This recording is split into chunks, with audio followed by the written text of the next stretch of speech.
जब बाबा जी ने इशारा किया था कानपुर फूलबाग में, जो प्रेमी गए होंगे सुना होगा क्या कहा था। कहा था जब मैं कानपुर नगर में प्रवेश किया तो दीवारों पर लिखा देखा नेताजी नेताजी नेताजी, और कहा था कि अगर मैं कह दूं मैं सुभाष हूं मुझे कौन पहचानेगा। अब मुझे कौन पहचानेगा? अरे 127 वर्ष का कोई है जो पहचानेगा? ये सब झूठी आवाज लगा और तरह तरह की दुकानें खोल दी। केवल सेवा लेने के सिवा इनका कोई काम नहीं। ना इन्होंने सुभाष को देखा है, ना सुभाष की वचनवाणी को सुना है। अगर आ जाए सुभाष कहे मैं सुभाष हूं, ये पहचान लेंगे? नहीं। इनके पास है कोई पहचान? एक फोटो है केवल इनके पास, वो भी फौज का। अरे आदमी की अकल सकल बुढ़ापे सब बदल जाती। अगर कोई बेटा घर से निकल जाए और 40-45 साल बाद आए तो माँ बाप भी नहीं पहचान पाते, वो भी भूल जाते। ये बताइए आप, कहा मुझे कौन पहचानेगा? कहने का मतलब है, और कहा किसी महापुरुष का आधार बनाकर अपने स्वार्थ लोभ लालच को हल मत करना, नहीं कुदरत भारी मार लगाएगी। मैंने इनको मना किया कि ऐसा कोई काम मत करना, किसी महापुरुष को बदनाम मत करना, अपने स्वार्थ लोभ लालच मान सम्मान का आधार मत बनाना, नहीं कुदरत भारी मार लगाएगी। ये लोग नहीं माने, जल्दबाजी की और जवाहर बाग में सफाया हो गया। कितने मारे गए, कितने यानी मतलब प्रेत योनि में चले गए, कितने बेघर हो गए, भूमिहीन हो गए, यानी मतलब सब कुछ चला गया, कुछ नहीं बचा। तो जल्दबाजी, जल्दी काम शैतान का और धीरज काम रहमान का। नहीं बात मानी और सब मरी, कुछ नहीं बचा। मैं बार बार प्रार्थना करता हूं कि तुम कोई आवाज मत लगाइए, तुम्हारे बस का परिवर्तन नहीं है। तुम्हारे में कोई गंदी आदत पड़ जाए तुम उसको नहीं बदल सकते हो, और युग परिवर्तन बहुत बड़ी बात है। इसलिए समय का इंतजार करो। इंतजारी समय का इतिहास बनाती है, समय का परिवर्तन करती है। इसलिए बाबा जी ने सबसे प्रार्थना किया था कि आप इंतजारी करो, जल्दबाजी मत। जब मैं आवाज लगाऊंगा मेरे दूरदर्शी प्लेटफार्म पर ये सब शक्तियां आकर खड़ी हो जाएंगी, फिर मैं इनको काम दूंगा, इनसे देश समाज धर्म का काम कराऊंगा, इनका इतिहास बनाऊंगा, इनकी पूजा करूंगा। लेकिन तुम्हारे किसी की बस की बात नहीं। इन शक्तियों को तुम पहचानो या इनसे कोई काम ले लो, ये महापुरुषों का काम। लेकिन ये स्वार्थी लोभी लालची अपने स्वार्थ लोभ लालच की प्राप्ति के लिए कोई न कोई नाटक किया ही करते। मैं बराबर इनसे प्रार्थना करता हूं। मेरे पास सभी लोग आते, कहते मैं क्या करूं? मैंने कहा जो मैं कर रहा हूं वही तुम करो। अपना गुरु परिवार इकट्ठा करो। तुम्हारा गुरु परिवार 45 करोड़ का इतना बड़ा जन समर्थन हिंदुस्तान के विश्व में किसी राजनीतिक पार्टी नेता के पास नहीं, न किसी धार्मिक मिशन के पास है। तुम्हें कि तुमको किसी का झंडा पकड़ने की जरूरत नहीं है। किसी के झंडे के नीचे जिंदाबाद मुर्दाबाद बोलने की जरूरत नहीं है। तुम अपना गुरु परिवार इकट्ठा कर लो। एक दिन ये तुम्हारे सामने सब नतमस्तक हो जाएंगे। बाबा जी ने क्या कहा था? मैं ऐसा परिवर्तन करके दिखाऊंगा कि हिंदुस्तानी नहीं सारा विश्व मेरे उस परिवर्तन के सामने अपना मत्था टेक देगा। ऐसा अजीबोगरीब परिवर्तन होगा। केवल तुम भजन करके इंतजारी करो, तुम्हारे बस का कुछ नहीं।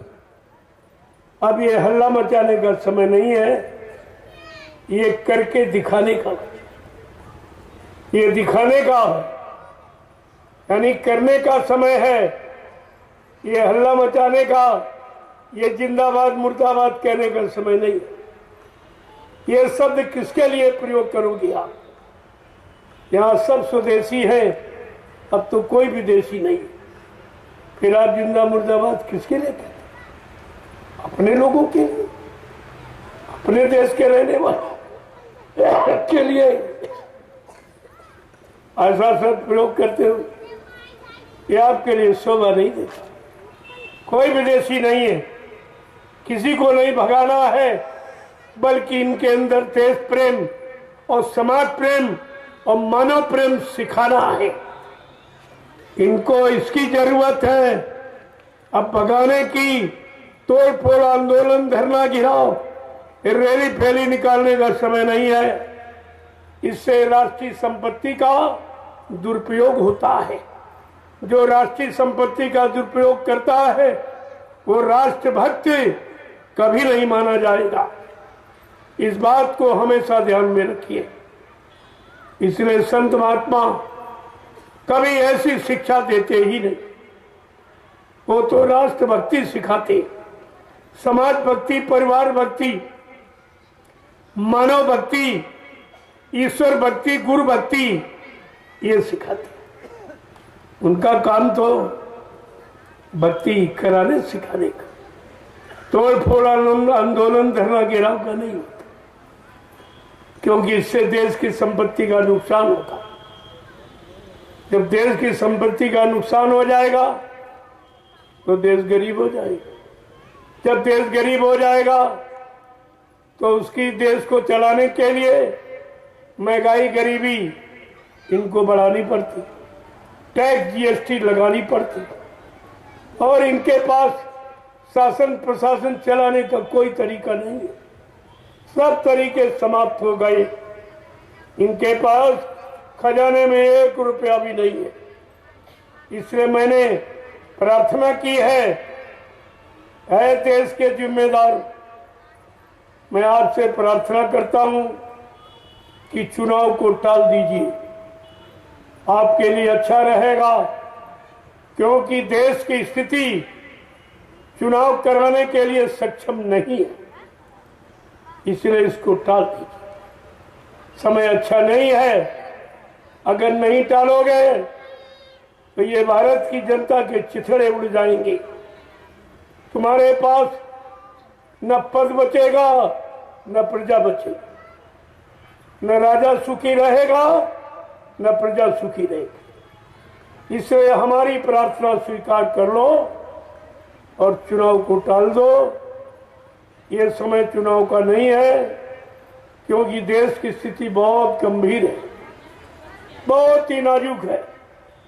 इनके पास कुछ नहीं बचा है। इसलिए ये समय चुनाव कराने का नहीं है। जब स्थिति अच्छी कर देना, प्रजा को खुशहाल बना देना, सुख शांति दे देना, न्याय सुरक्षा रोजी रोटी इसको प्रदान कर देना, तब चुनाव करा देना। जनता तो आपकी है, लेकिन जनता पर तरस खाओ। समय अभी चुनाव का ठीक नहीं है, मुहूर्त ठीक नहीं है। ये गरीबी लाने वाला मुहूर्त है, ये जन जन को लड़ाने वाला, जन क्रांति कराने वाला है। इसलिए अगर हमारी प्रार्थना स्वीकार कर लो तो अच्छा रहेगा। मैं भी देश का नागरिक हूं, मेरा भी कर्तव्य है। और हमेशा राजा को मुसीबत में जब महात्माओं ने देखा तो पहले उनको सचेत किया, उनको जगाया, जानकारी दी, जागरूक किया। राजा मान गए, उनका काम बन गया, और जो नहीं माने वो विनाश की स्थिति में चले गए। इसलिए मैं प्रार्थना ही कर सकता हूं, और तो मैं कुछ कर नहीं सकता। प्रार्थना कर सकता हूं, नेक अच्छी भली सलाह दे सकता हूं, राजा के हित में और प्रजा के हित में। राजा का सम्मान बरकरार बना रहे और देश की प्रजा खुशहाल हो जाए, ऐसा काम राजा को करना चाहिए। ये राजा का परम कर्तव्य है।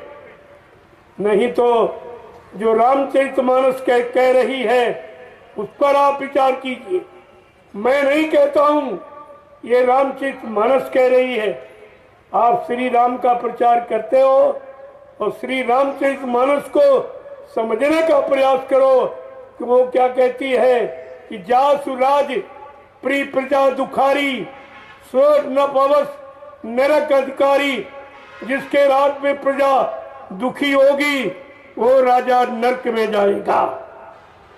ये रामचरितमानस की सीख और सलाह को मान लो, आपके पक्ष में अच्छा रहेगा, आपको सुख शांति दिलाने, मान सम्मान दिलाने वाला। और नहीं तो स्थिति खराब हो जाएगी। गोस्वामी जी महाराज ने वो भी बताया कि कलयुग की राजनीति कैसी होगी।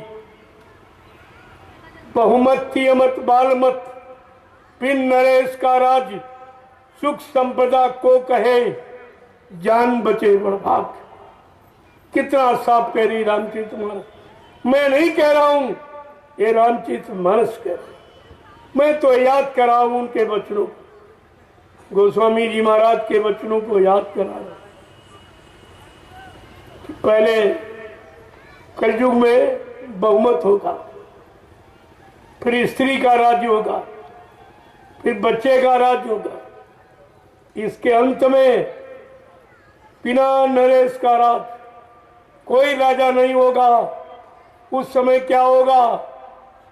सुख संपदा को कहे जान बचे बड़भाग। सुख समृद्धि की बात आप भूल जाओ, तुम लोग अपनी जान बचा लो, तुम्हारे लिए यही बहुत होगा।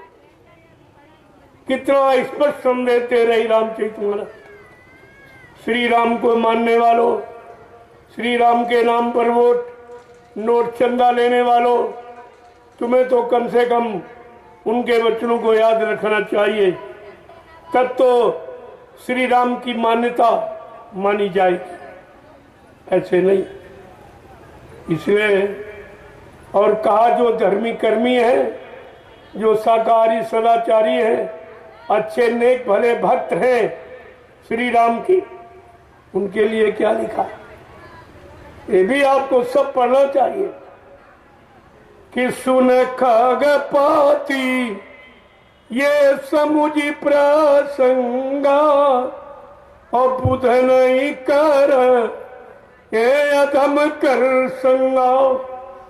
रामचरितमानस क्या इशारा कर रही है कि बुद्धिमान व्यक्ति कभी अधर्मियों का, मांसाहारी शराबियों का, हिंसा हत्या कराने वाले, झूठ छल कपट वादा खिलाफी करने वाले, जनता को दुख देने वाले, ऐसे लोगों का कभी साथ नहीं देती।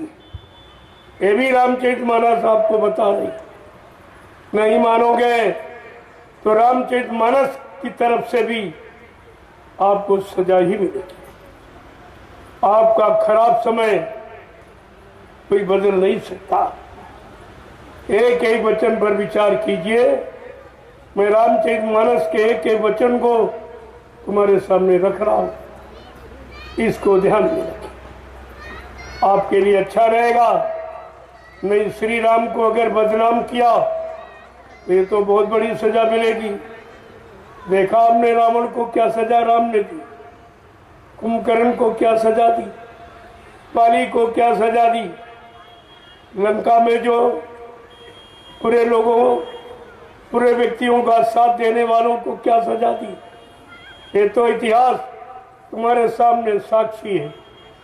इसको देखिए और समझिए, अपने जीवन को उसी के आधार बनाइए, तब तो आपको श्री राम की तरफ से मदद मिल जाएगी, सहयोग मिल जाएगा। अन्यथा वो काल शक्ति है, उसने किसी को माफ नहीं किया। भगवान राम ने अपने पिता दशरथ को नहीं मारा, पिता को नहीं माफ किया, तुम्हारा तो कोई ऐसा रिश्ता राम से है नहीं। एक अपराध दशरथ से धोखे में हुआ, भक्त श्रवण कुमार की हत्या, लेकिन राम ने माफ नहीं किया पिता। लोगों ने बहुत समझाया कि आपके पिताजी माफ कर दीजिए, कहने नहीं। क्यों? मैंने कर्मों के आधार पर विश्व की रचना की कि कर्म प्रभा ने विश्व रची राका, और जो जस करी ऐसो तस फल चाका। मैंने कर्मों के आधार पर विश्व की रचना की।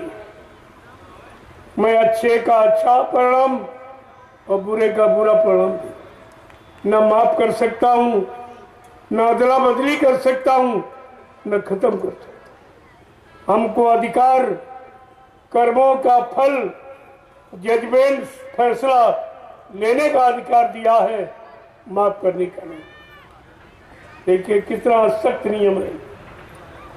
एक हत्या धोखे में हो गई, भगवान ने पिता को नहीं माफ किया। आपने अपने जीवन में कितनी हिंसाएं, कितनी हत्याएं किए बैठे हो, कितने मुर्गे काटे, कितनी मछली, कितने अंडे फोड़े, कितने गर्भपात करके मासूम बच्चों की हत्या किए हुए बैठे हो। बोलो तुम्हें कौन सा भगवान माफ करेगा? पहले भगवान का इतिहास पढ़िए कि भगवान ने किनको किनको नहीं माफ किया। भगवान ने पिता को नहीं माफ किया अपने, भगवान ने कुंभकर्ण को नहीं माफ किया, भगवान ने बाली को नहीं माफ किया। ये इतिहास है। अगर इतिहास का उपहास करोगे तो इतिहास की तरफ से सजा पाओगे। इतिहास आपके वर्तमान को बनाने के लिए लिखा गया। अगर अपने वर्तमान में पिछले इतिहासों को याद करो, उसके अनुसार अपने आप को चलाओ और बनाओ, तो समय का लाभ आपको मिल जाएगा। अन्यथा सजा के सिवा और कोई पाने का अधिकार नहीं। भगवान ने साफ साफ कहा कि काल ने भी मैं तिन कर बराता, सुबह आ रहा सु कर्म फल दाता। कहा मैं महाकाल के हुक्म से इस काल नगरी में आया हूं सुधार के लिए। पहले मैं दाम नीति का प्रयोग, साम नीति का प्रयोग करूंगा, समझाऊंगा। फिर ताम नीति लोभ लालच, फिर यानी भेद नीति कि जो नहीं माने वो मारे गए, जो समय से मान गए वो बच गए। इस पर भी जब नहीं मानेगा अंततो गत्वा मैं दंड नीति का प्रयोग करूंगा। ये राम रावण ये दंड नीति, ये महाभारत दंड नीति ही है। जब लोग अच्छी सच्ची बात नहीं माने तो दंड नीति का प्रयोग किया जाता है। आज संत महात्माओं की नेक भली अच्छी बात आप नहीं मान रहे हो। उन्होंने कहा चलो तुम धर्मात्मा, महात्मा, सच्चे, ईमानदार, त्यागी, तपस्वी, चरित्रमान नहीं बन सकते हो तो कम से कम शाकाहारी बन जाओ। शाकाहारी बनने में कौन सा तुम्हारा खर्चा है?